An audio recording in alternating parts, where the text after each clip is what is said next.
Hello students. हाय। आइए देखते हैं अगली टॉपिक। आपका चैप्टर 1 चल रहा है 1.4।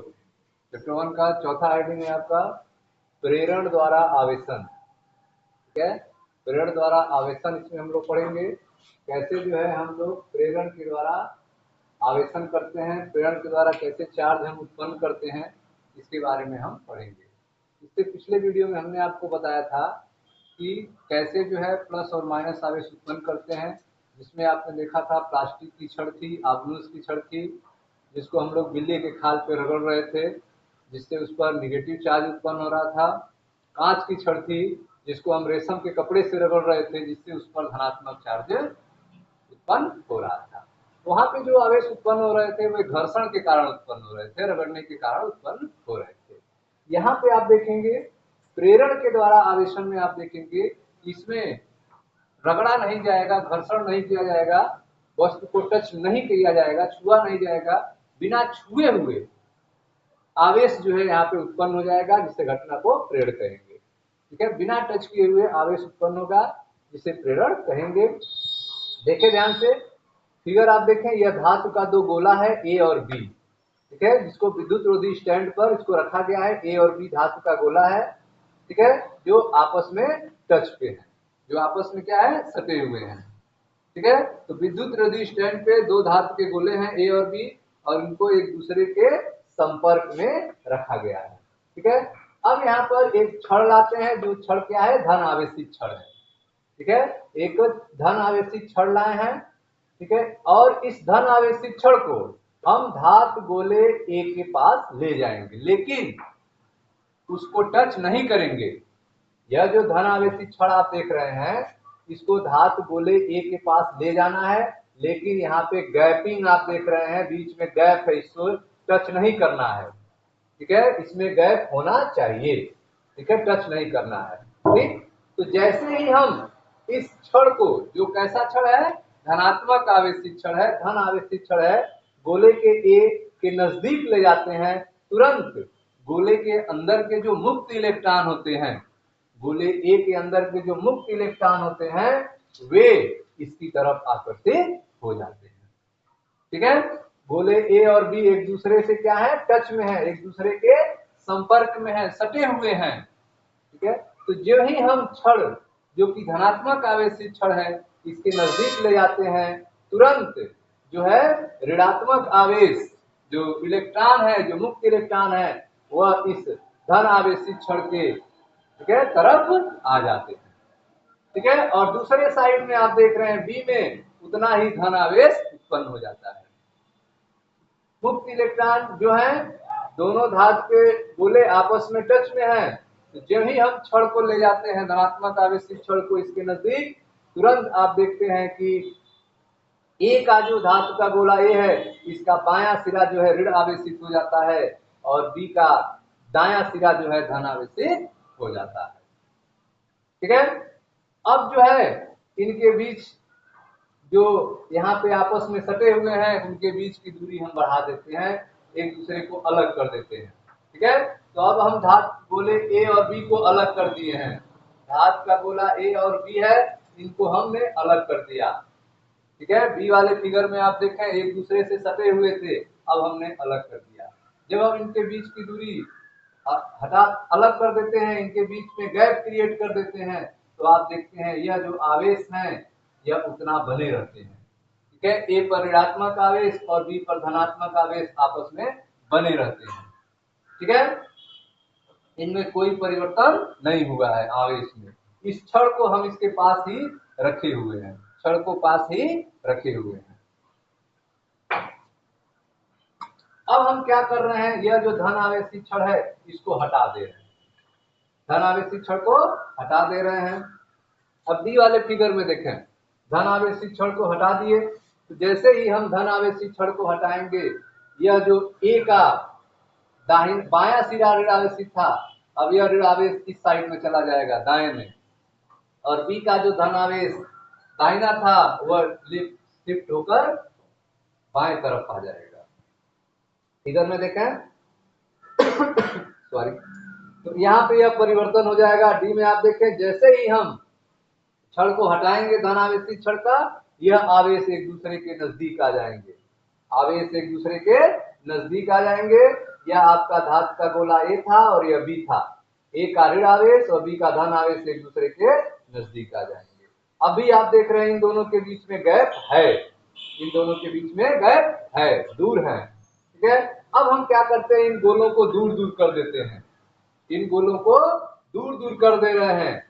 बी वाले में देखें, इनकी बीच की जो गैपिंग है, ठीक है, वो हम थोड़ा सा बढ़ाए हैं, इनके बीच की गैपिंग में थोड़ा सा दूर किए हैं। तो आपने देखा कि ज्यों ही हम छड़ को हटाए हैं, यह धन आवेश इस सिरे पर आ गया है और ऋण आवेश इस सिरे पर आ गया है, एक दूसरे को आकर्षित करने लगे हैं विजातीय आवेश। इनके बीच की गैपिंग हम और बढ़ा देते हैं। जब हम इन दोनों गोलों के बीच की गैपिंग और बढ़ा देंगे, तो यह जो आवेश आप देख रहे हैं, यह पूरे सिरे पर फैल जाएंगे। धातु गोला ए का आवेश जो है ऋण आवेश पूरे सिरे पर फैल गया है और धातु गोला बी का धन आवेश पूरे सिरे पर फैल गया है, ठीक है। तो अब आप ई वाले फिगर देखें, यह पूरा गोला का ऋण आवेशित हो गया और यह बी गोला जो है धन आवेशित हो गया है। इसमें आप देख रहे हैं छड़ के आवेश पर कोई प्रभाव नहीं हुआ है, छड़ को हमने टच भी नहीं कराया है गोले से, ठीक है। केवल छड़ की उपस्थिति के कारण जो है, बिना टच किए हुए केवल छड़ की उपस्थिति के कारण आप देख रहे हैं कि धातु के गोले पर आवेश उत्पन्न हो गया है, एक पर ऋण आवेश उत्पन्न हो गया है, ठीक है, और दूसरे पर धन आवेश उत्पन्न हो गया है। तो बिना बिना जो है टच किए हुए आवेश उत्पन्न करना क्या कहलाता है, प्रेरण कहलाता है, ठीक है। तो आप जो है एनसीईआरटी का चैप्टर 1 का चौथा हेडिंग पढ़ रहे हैं। तो इसमें आपने देखा कि विद्युत रोधी स्टैंड पर दो धातु के गोले ए और बी चित्र में दिखाए गए, ठीक है। एक धनावेशित गोले मान लीजिए ए को, ठीक है, इसके संपर्क में सावधानी पूर्वक एक हम छड़ ला रहे हैं जो कैसा है, धनावेशित गोले, ठीक है। अब यह जो है इसमें जो मुक्त इलेक्ट्रॉन होंगे ए में, यह जो है इसके नजदीक आ जाएंगे, इससे आकर्षित हो जाएंगे। तो गोले के मुक्त इलेक्ट्रॉन छड़ की ओर आकर्षित होते हैं, ठीक है। गोले बी के पिछले पृष्ठ पर धनावेश का आधिक्य हो जाता है, गोले का मुक्त इलेक्ट्रॉन छड़ की तरफ आकर्षित होंगे और गोले बी का मुक्त जो इलेक्ट्रॉन होंगे दूसरा सिरा वह क्या हो जाएगा, बी का धनावेशित हो जाएगा, ठीक है। इस प्रकार दोनों प्रकार के आवेश धातु के गोले से आबद्ध रहते हैं, पलायन नहीं कर पाते हैं। यह दोनों आवेश जो उत्पन्न हो रहे हैं, यह पलायन नहीं कर पाते हैं, बाहर नहीं जाते हैं, इसके पास नहीं आ पाते हैं, यह आपस में आबद्ध रहते हैं, जुड़े रहते हैं, ठीक है, जैसा कि आप चित्र में देख रहे हैं। गोले ए के बाएं पृष्ठ पर ऋण आवेश का अधिक और गोले के दाएं पृष्ठ पर धनात्मक आवेश का अधिक होता है। गोले ए के बाएं पृष्ठ पर ऋण आवेश का अधिक आप देख रहे हैं और गोले बी के दाएं पृष्ठ पर धन आवेश का अधिक होता है, ठीक है। गोले के सारे इलेक्ट्रॉन गोले ए के बाएं पृष्ठ पर संचित नहीं होते हैं, ठीक है। सारे इलेक्ट्रॉन जो है गोले ए के बाएं पृष्ठ पर संचित नहीं होते हैं। कौन से इलेक्ट्रॉन आते हैं, जो मुक्त इलेक्ट्रॉन होते हैं, ठीक है, जिन पर नाभिक का आकर्षण बल कम लगता है, जो मुक्त हो चुके होते हैं, वही इलेक्ट्रॉन जो है इधर आते हैं। गोले ए के सारे इलेक्ट्रॉन, ठीक है, नहीं आ पाते हैं। जैसे ही गोले ए के बाएं पृष्ठ पर इलेक्ट्रॉन एकत्र शुरू हो जाते हैं, अन्य इलेक्ट्रॉन इनके द्वारा प्रतिकर्षित होने लगते हैं। जैसे ही गोले ए पर इलेक्ट्रॉन आ जाएंगे, इसके बाद जो इलेक्ट्रॉन आते हैं इनमें प्रतिकर्षण होने लगता है, ठीक है। प्रारंभ में जो इलेक्ट्रॉन आ जाएंगे वो आ जाएंगे, लेकिन बाद में जब इलेक्ट्रॉन आएंगे तो इलेक्ट्रॉन निगेटिव प्रतिकर्षण होने लगेगा और कुछ समय बाद इनमें साम्यावस्था स्थापित हो जाएगी। कुछ क्षण में आकर्षण के कारण और संचित आवेश के कारण प्रतिकर्षण के बीच साम्य स्थापित हो जाएगा। क्या है, आकर्षण के कारण संचित आवेश के कारण जो प्रतिकर्षण हो रहा है उनके बीच में साम्य स्थापित हो जाएगा, जैसा कि आप चित्र बी में देख रहे हैं, ठीक है। इस प्रक्रिया को क्या कहेंगे, आवेश का प्रेरण कहेंगे। इस प्रक्रिया को आवेश का प्रेरण कहते हैं, ठीक है। यह लगभग तुरंत होता है, तात्कालिक होता है। जब कांच की छड़ गोले के निकट रहती है तब तक जो है यह संचित आवेश जो है पृष्ठ पर बना रहता है। यदि छड़ हटा दें तो आवेश पर कोई बाह्य बल कार्य नहीं करता है और वह उदासीन अवस्था में लौट जाते हैं। छड़ हटा देंगे तो यह उदासीन अवस्था में लौट जाएगा, ठीक है। चित्र सी में आप देखें, चित्र सी, ठीक है, इसमें कांच के छड़ को बाएं गोले के निकट रखते हुए, ठीक है, बाएं गोले के निकट रखते हुए, जैसा फिगर आप देख रहे हैं चित्र सी में, दोनों गोलों को एक दूसरे से अलग कर रहे हैं, इसको निकट रख रहे हैं, छड़ को निकट रख के इन दोनों गोलों को एक दूसरे से दूर कर रहे हैं। ठीक है, ऐसा करने पर आप देखेंगे कि दोनों गोले विजातीय आवेश द्वारा आवेशित होकर एक दूसरे को आकर्षित करने लगेंगे। ऐसा करने पर जब भी आप दूर कर देंगे तो विजातीय आवेश द्वारा ये गोले एक दूसरे को आकर्षित करने लगेंगे। ठीक है, छड़ को हटा लीजिए, छड़ जो है हटा दीजिए, आप देखेंगे कि चित्र डी में यह आवेश पुनः अपने आप को व्यवस्थित कर लेंगे।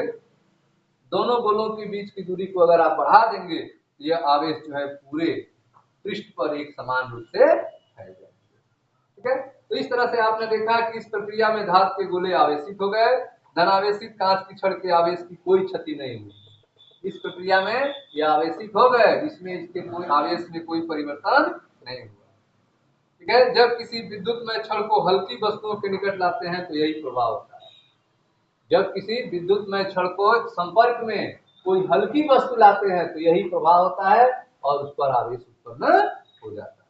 छड़ वस्तुओं के पास वाले पृष्ठ पर विजातीय आवेश उत्पन्न कर देता है। छड़ जो है वह हल्की वस्तु के सामने वाले पृष्ठ पर, पास वाले पृष्ठ पर विजातीय आवेश उत्पन्न कर देता है, डिफरेंट आवेश उत्पन्न कर देता है, और विपरीत वाले सिरे पर सजातीय आवेश उत्पन्न कर देता है। ठीक है, और यह घटना जो है तब भी होगा जब चालक होगा तब, या फिर अचालक होगा। जो छड़ के संपर्क में आने वाली वस्तु चालक हो या फिर अचालक हो, दोनों ही स्थिति में यह घटना होगी। जो सामने वाला पृष्ठ होगा उस पर विजातीय आवेश उत्पन्न होगा और उसके दूर वाले पृष्ठ पर सजातीय आवेश उत्पन्न हो जाएगा। जैसे यहाँ छड़ पर धनात्मक है, इसके सामने वाले पृष्ठ पर ऋणात्मक होगा और उसके दूसरे वाले पृष्ठ पर धनात्मक होगा। ठीक है, दोनों प्रकार के आवेशों के केंद्र कुछ पृथक्कन होते हैं। तो इस तरह से आपने देखा कि सजातीय आवेश में प्रतिकर्षण और विजातीय आवेश में आकर्षण होगा। बल का परिमाण आवेशों के बीच की दूरी पर निर्भर करता है। बल का परिमाण आप आगे पढ़ेंगे कि बल का परिमाण F बराबर, ठीक है, K Q2 अपान R स्क्वायर, यह फार्मूला पढ़ेंगे। कूलाम का नियम, यह बल का जो परिमाण होता है वह दूरी पर निर्भर करता है। बल का परिमाण दूरी पर निर्भर करता है। बल यहाँ पर दो तरह के हैं, आकर्षण और प्रतिकर्षण का बल है। ठीक है, आकर्षण बल का मान अधिक होता है, आकर्षण बल का मान अधिक होता है और प्रतिकर्षण बल का मान कम होता है। क्यों? क्योंकि यह बल का जो परिमाण होता है वह दूरी पर निर्भर करता है। यह आकर्षण बल जो लग रहा है इसका मान अधिक होगा इस प्रतिकर्षण बल की तुलना में। ठीक है, बल का परिमाण आवेशों के बीच की दूरी पर निर्भर करता है, जिसके कारण आकर्षण बल प्रतिकर्षण बल की तुलना में अधिक होता है। आकर्षण बल प्रतिकर्षण बल की तुलना में क्या होगा? अधिक होगा। इसीलिए छड़ के पास हल्के वस्तु आकर्षित हो जाते हैं। आकर्षण बल अधिक होगा, इसीलिए हल्के वस्तु जो है छड़ की तरफ आकर्षित हो जाते हैं। कागज के टुकड़े सरकंडे की गोली आदि हल्के होने के कारण छड़ की ओर क्या होते हैं? खींच जाते हैं। छड़ की ओर खींच जाते हैं, हल्के होने के कारण छड़ की तरफ आकर्षित हो जाते हैं। क्यों? क्योंकि आकर्षण बल प्रतिकर्षण बल की तुलना में अधिक होता है, इसीलिए ऐसा होता है। ठीक है, अब एक उदाहरण दिया गया है 1.1। ठीक है, इसमें आपको पूछा गया है किसी धातु के गोले को स्पर्श किए बिना कैसे धनावेशित करेंगे। धातु के गोला है और उसको स्पर्श किए बिना कैसे आप उसको धन आवेशित करेंगे। ठीक है, तो आइए इसको हम लोग देखते हैं कि कोई धातु का गोला है, कैसे इसको हम करेंगे। यह आपका एग्जाम्पल एक है बुक में।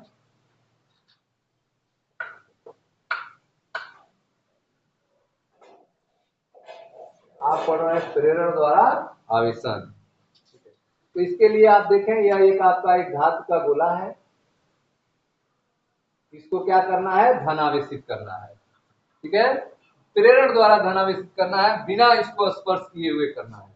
ठीक है, तो इसके लिए आप क्या करेंगे? बिना स्पर्श किए हुए यह धातु का गोला आवेशित कैसे होगा? जब हम इसको धन आवेशित करना है तो इसके पास हम एक छड़ लाएंगे और वह छड़ कैसा होना चाहिए? ऋण आवेशित होना चाहिए। वह छड़ कैसा होना चाहिए? ऋण आवेशित होना चाहिए। ठीक है, तो हम ऋण आवेशित छड़ को इसके पास लाए। ऋण आवेशित छड़ आप पढ़े हैं। ठीक है, आग्नेय की छड़ ऋण आवेशित छड़ होती है। जब इसको बिजली के खाल से रगड़ते हैं तो ऋण आवेश उत्पन्न हो जाता है। अब इस ऋण आवेशित छड़ को इस धातु के गोले के संपर्क में लाएंगे, इनके बीच की दूरी बनी रहेगी, इसके नजदीक लाएंगे, इसको सटाना नहीं है। ठीक है, तो क्या होगा, इस गोले के अंदर के जो मुक्त इलेक्ट्रॉन होंगे, ठीक है, वह तो इसके पास नहीं आएंगे क्योंकि इनमें प्रतिकर्षण होगा। इसमें क्या होगा, प्रतिकर्षण होगा। तो यहाँ के जो इलेक्ट्रॉन होंगे, मुक्त इलेक्ट्रॉन, और प्रतिकर्षण के कारण इस सिरे पर चले जाएंगे। ठीक है, और यहाँ पर धन आवेश उत्पन्न हो जाएगा। ठीक है, तो आप देख रहे हैं कि यह जो आपका आव्यूह की छड़ आई है, जो ऋणात्मक आवेशित है, इसके कारण, इस आव्यूह के छड़ के कारण जो है, यह गोले का पृष्ठ जो है, सामने वाला पृष्ठ जो इसके नजदीक है, इसके बीच में गैप है, सटा नहीं है, ठीक है, वह धन आवेशित हो जा रहा है, विपरीत सिरा जो है ऋण आवेशित हो जा रहा है। ठीक है, अब हम क्या करेंगे, इस ऋण आवेश को समाप्त करने के लिए, यह जो आप देख रहे हैं कि जो गोले में ऋण आवेश उत्पन्न हुआ है, उसको हम कैसे समाप्त करें। ठीक है, यह जो ऋण आवेश उत्पन्न हुआ है, उसको कैसे समाप्त किया जाए, उसको समाप्त करने के लिए यहाँ पे हम इसको अर्थिंग कर देंगे, अर्थ कर देंगे। ठीक है, तो जैसे ही हम इसको अर्थिंग करेंगे, जमीन से जोड़ेंगे, यह इलेक्ट्रॉन जो है अर्थ में चले जाएंगे। इलेक्ट्रॉन कहाँ चले जाएंगे, अर्थ में चले जाएंगे। ठीक है, तो इलेक्ट्रॉन जो है अर्थ में चले जाएंगे, तो आपका जो नेक्स्ट फिगर होगा, उसमें जो है केवल आप देखेंगे कि धनात्मक आवेश ही रहेंगे, धनात्मक आवेश ही रहेंगे। इलेक्ट्रॉन जो है अर्थिंग होने के कारण कहाँ चले गए हैं, अर्थ में चले गए। यह सब इलेक्ट्रॉन कहाँ चले जाएंगे, अर्थ में चले जाएंगे। ठीक है, अब आप क्या करेंगे कि यह जो आपका आव्यूह की छड़ थी, जो कि क्या थी, ऋण आवेशित थी, अब इसको हटा देंगे, ऋण आवेशित आव्यूह की छड़ को हटा देंगे। तो जैसे ही आप ऋण आवेशित आव्यूह की छड़ को हटाएंगे, आप देखेंगे कि यह जो धन आवेश है, यह पूरे सरफेस पे फैल जाएगा, यह धन आवेश पूरे सरफेस पे फैल जाएगा। इस तरह से आपने देखा कि जो है गोला जो है बिना टच किए हुए, बिना टच किए क्या हो गया, धन आवेशित, गोला बिना टच किए हुए क्या हो गया, धन आवेशित हो गया। ठीक है, आपने देखा कि प्रेरण द्वारा धातु के गोले को ऋण आवेशित करने की प्रक्रिया में भी यही चरण अपनाते हैं। ऋण आवेशित करना हो तो यही चरण अपनाएंगे, केवल यह जो छड़ लाएंगे वह कैसा होना चाहिए, धन आवेशित होना चाहिए। ठीक है, यह था आपका उदाहरण 1.। मिलते हैं नेक्स्ट वीडियो में, जहां चर्चा किया जाएगा वैद्युत आवेश के मूल गुण के बारे में। Thank you.